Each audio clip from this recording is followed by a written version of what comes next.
महाराष्ट्र की मस्जिदों पर लाउडस्पीकर को लेकर विवाद आज और बढ़ सकता है। एमएनएस प्रमुख राज ठाकरे सरकार को मस्जिदों से लाउडस्पीकर हटाने के लिए आज तक का अल्टीमेटम दिया था।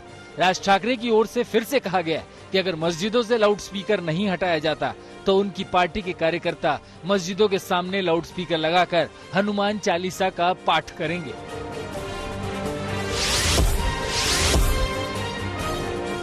मस्जिदों से लाउडस्पीकर हटाने की उनकी डेडलाइन खत्म हो गई है और राज ठाकरे ने इरादे जाहिर कर दिए हैं। सोशल मीडिया पर उन्होंने लिखा कि अगर आज से लाउडस्पीकर पर अजान सुनाई पड़े तो जवाब में लाउडस्पीकर पर हनुमान चालीसा बजाएं।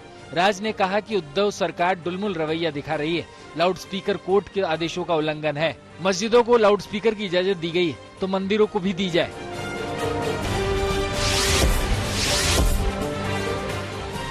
उधर महाराष्ट्र सरकार ने भी सख्ती दिखाई है। मुंबई पुलिस ने ताबड़तोड़ कार्रवाई की है। औरंगाबाद रैली को लेकर राज ठाकरे पर केस दर्ज कर लिया है। संज्ञेय अपराध रोकने की धारा 149 के तहत राज ठाकरे को नोटिस जारी किया गया है। ऐसे ही नोटिस 855 लोगों को दिए गए। धारा 144 के तहत 465 लोगों को 15 दिन के लिए मुंबई से बाहर भेज दिया गया है। 94 लोगों को हिरासत में लिया गया है।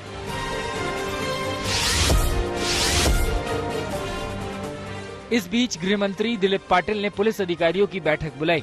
कानून तोड़ने वालों पर कड़ी कार्रवाई की बात कही।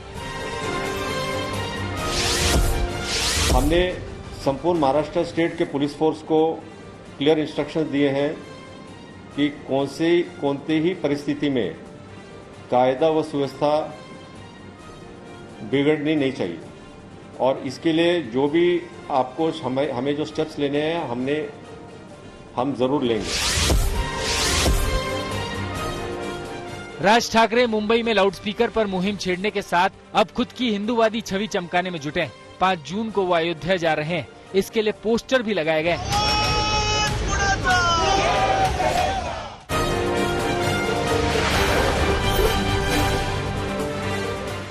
राजस्थान के जोधपुर में 2 समुदायों के बीच झड़प के बाद अब भी तनाव की स्थिति बनी हुई है। हिंसा के बाद जोधपुर के 10 पुलिस थानों में आज रात तक के लिए कर्फ्यू लगाया गया है। पूरा विवाद धार्मिक झंडे को लेकर हुआ। दरअसल जोधपुर में स्वतंत्रता सेनानी स्वर्गीय बाल मुकुंद बिस्सा की मूर्ति पर भगवा झंडा लगाया गया। इसके बाद दूसरे समुदाय ने भगवा झंडे को हटाकर चांद तारे वाला झंडा लगा दिया, जिसे लेकर दोनों पक्ष आमने सामने आ गए। मुख्यमंत्री अशोक गहलोत ने जोधपुर की घटना को दुर्भाग्यपूर्ण बताते हुए कहा कि हिंसा करने वाले किसी भी शख्स को बख्शा नहीं जाएगा। जोधपुर में जो तनाव पैदा हुआ है कल देर रात से, वो बहुत ही दुर्भाग्यपूर्ण है और मैं समझता हूँ कि हमारी राजस्थान की और मारवाड़ की परंपरा रही है। सभी समाज के सभी धर्मों के लोग हमेशा हर त्योहारों के अंदर भी प्रेम से भाईचारे से रहते आए हैं। मैं अपील करना चाहूँगा कि तमाम लोग शांति बनाए रखें और तनाव समाप्त करें, क्योंकि ये तनाव हिंसा का माहौल हित में नहीं है जोधपुर वासियों के भी।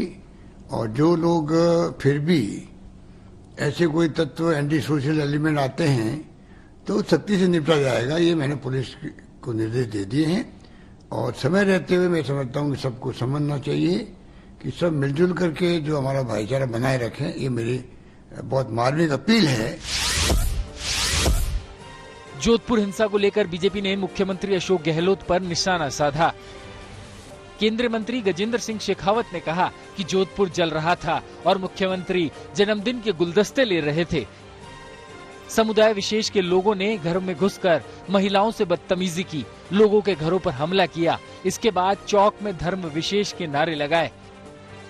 पुलिस कार्रवाई करने की जगह खड़ी होकर देखती रही। ऐसा लगता है पुलिस प्रशासन किसी के दबाव में काम कर रहा है। मेरा प्रश्न ये है कि सुबह ईद की नमाज के समय में ऐसा क्या हुआ, किसने किसको क्या कहा, क्यों लोगों को और किस तरह से उकसाया गया कि वहां से एक राय होकर के निकलने के बाद में जे शहर भर में इस तरह के हुड़दंग, तोड़फोड़, गाड़ियों को तोड़ के साथ तोड़फोड़, घरों में घुस करके लोगों के साथ में मारपीट, महिलाओं का अपमान, छोटी बच्चियों के कपड़े फाड़ करके उनके पांव तोड़ देना, दुकान में बैठे लोगों का दुकान में घुस करके तलवारों को लेकर के जाकर के सिर फोड़ देना, इस तरह की घटनाएं शहर भर में हुई। रास्ते में खड़ी हुई गाड़ियों के कांच तोड़े गए, घरों पर पत्थर फेंके गए, दुकानों के शीशे तोड़ दिए गए, लेकिन पुलिस और प्रशासन मौन बना हुआ मूक दर्शक की तरह देख रहा था। राजस्थान के नागौर में ईद के दौरान कहासुनी के बाद दो पक्षों में विवाद हो गया। कहासुनी से शुरू हुआ विवाद इतना बढ़ गया कि एक ही समुदाय के दो गुट आपस में भिड़ गए। दोनों पक्षों के बीच भारी पथराव हुआ। घटना की सूचना के बाद मौके पर पहुंची पुलिस ने किसी तरह से लोगों को समझा बुझाकर हंगामा शांत कराया।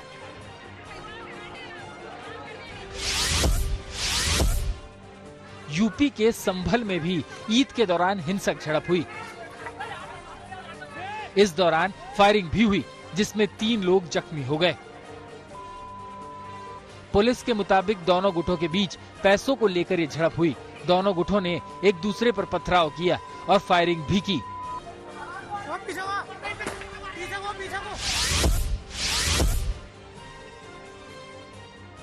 विधानसभा चुनाव से पहले गुजरात में कांग्रेस को बड़ा झटका लगा है। कांग्रेस विधायक अश्विन कोटवाल ने पार्टी छोड़ दी और बीजेपी में शामिल हो गए।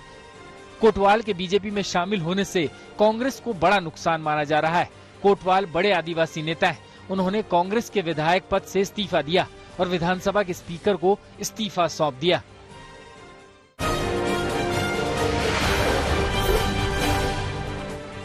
प्रधानमंत्री नरेंद्र मोदी के यूरोप दौरे का आज तीसरा दिन है। आज पीएम नार्डिक देशों के सम्मेलन में हिस्सा लेंगे।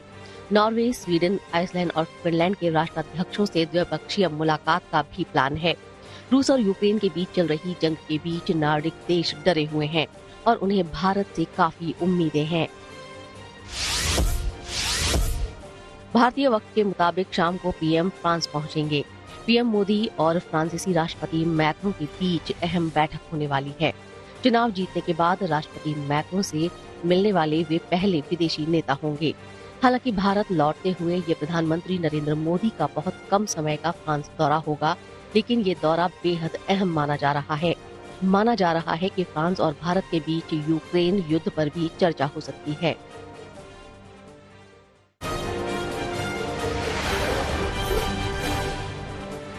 कोपेनहेगन में प्रधानमंत्री नरेंद्र मोदी ने भारतीय समुदाय के लोगों को संबोधित किया। इस दौरान पीएम मोदी ने कहा कि आज भारतीयों की तारीफ विदेशों में होती है। भारत ने कोरोना काल में सस्ती और प्रभावी वैक्सीन पर काम किया और इसे कई देशों में पहुंचाया। भारतीयों की उपलब्धि मानवता के लिए है।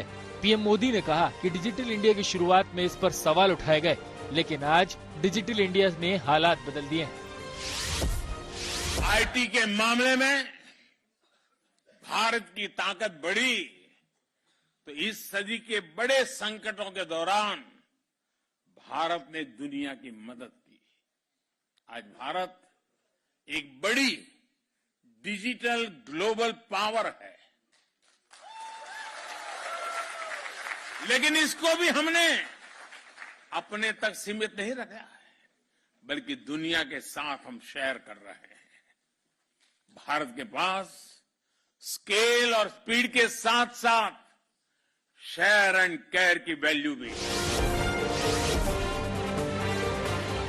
डेनमार्क के दौरे पर पहुंचे प्रधानमंत्री नरेंद्र मोदी ने कोपेनहेगन में प्रधानमंत्री मेटे फ्रेडरिक्सन से मुलाकात की और उनके आवास का दौरा किया। इस दौरान पीएम मोदी ने कहा कि डेनमार्क की 200 से ज्यादा कंपनियां भारत में अलग अलग क्षेत्रों में काम कर रही है, जैसे पवन ऊर्जा, शिपिंग कंसल्टेंसी, इंजीनियरिंग। इन्हें भारत में बढ़ते ईज ऑफ डूइंग बिजनेस और हमारे व्यापक आर्थिक सुधारों का लाभ मिल रहा है। उत्तराखंड के दौरे पर पहुंचे यूपी के मुख्यमंत्री योगी आदित्यनाथ अपने गुरु को याद करते हुए भावुक हो गए। पंचूर से कुछ दूर बिथियानी में योगी आदित्यनाथ ने गुरु गोरखनाथ राजकीय महाविद्यालय में गुरु अवैद्यनाथ की प्रतिमा का अनावरण किया। गुरु को याद करते हुए सीएम योगी ने कहा कि आज गुरु की मूर्ति का अनावरण करने और अपने स्कूली गुरुओं का सम्मान करने का सौभाग्य मुझे प्राप्त हुआ है। मैं 35 साल बाद अपने गुरुओं से मिल पा रहा हूँ। मैं आज जो कुछ भी हूँ माता पिता और गुरु अवैद्यनाथ की वजह से हूँ। आज पूज्य महंत अवैद्यनाथ जी महाराज की मूर्ति का यहाँ पर स्थापना का कार्यक्रम संपन्न हुआ है। मेरे लिए ये व्यक्तिगत रूप से गौरव की बात है कि मैं अपने पूज्य गुरु को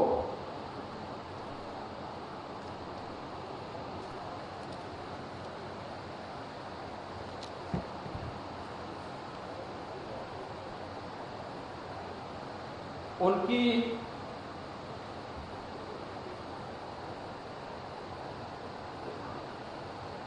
जन्मभूमि पर मैं सम्मान दे पा रहा हूं। मध्य प्रदेश के सिवनी में गोमांस ले जाने के आरोप में 2 आदिवासियों की पीट कर हत्या कर दी गई। घटना बदलपुर चौकी के सागर और सिमरिया गांव की है।